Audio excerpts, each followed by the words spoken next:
something a little bit more extravagant than the cakes I've recently uploaded. So this is a stacked book cake. So we've got, it's a little bit hard to video with one hand because it's not on a turntable, so I'm having to just turn it with my hands, so bear with me. So here we have, it's actually 3 individual cakes. I've made them separately and then stacked them on top of each other and decorated them in this sort of well-read, worn, old, vintage style book. I work from a picture that the customer sent, and I tried to sort of capture the main bits from it. I wasn't able to sort of do it exactly the same, but I'm quite happy with the elements that I have been able to recreate. So it's, as I say, it's 3 separate cakes which I've decorated separately and then stacked on top of each other, and then covered in fondant, and it's got lots and lots and lots of fondant detail on this one. I've used my little letter embossers,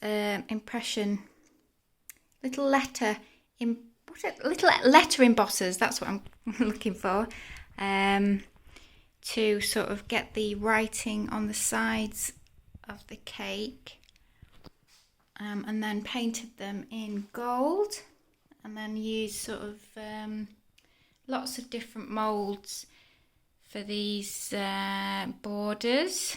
The scroll moulds and the bead moulds, and I've it doesn't pick it up brilliantly in this light, but I've used the airbrush just to sort of pick up on this sort of worn leather type effect.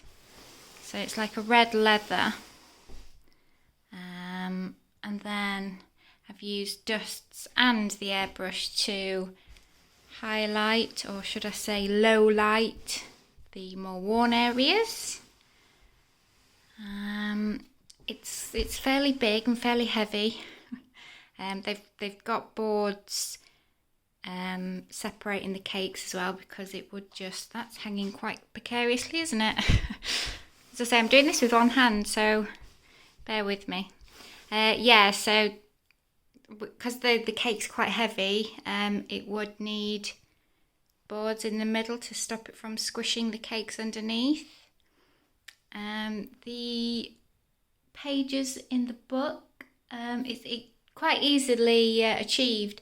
You just wrap your fondant round the sides, and then I've used a ruler and just done all these little fine lines all the way up and down, and then just frayed the edges ever so slightly with a craft knife, and it just makes the pages look really well worn.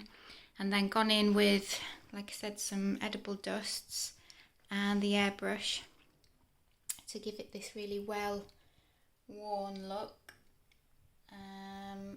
The book cover, the covers, I dyed a sort of burgundy colour, but then, as I say, I've gone over with, again, the airbrush and some dusts to pick out the highlighted areas. The book cover itself is one piece that goes all the way over the top of each one, and then you just cut strips, you know, the length of each side, and then it gives the illusion that, you know, it's sat on its cover as well, when it's not actually. It's just a thin strip that goes all the way around.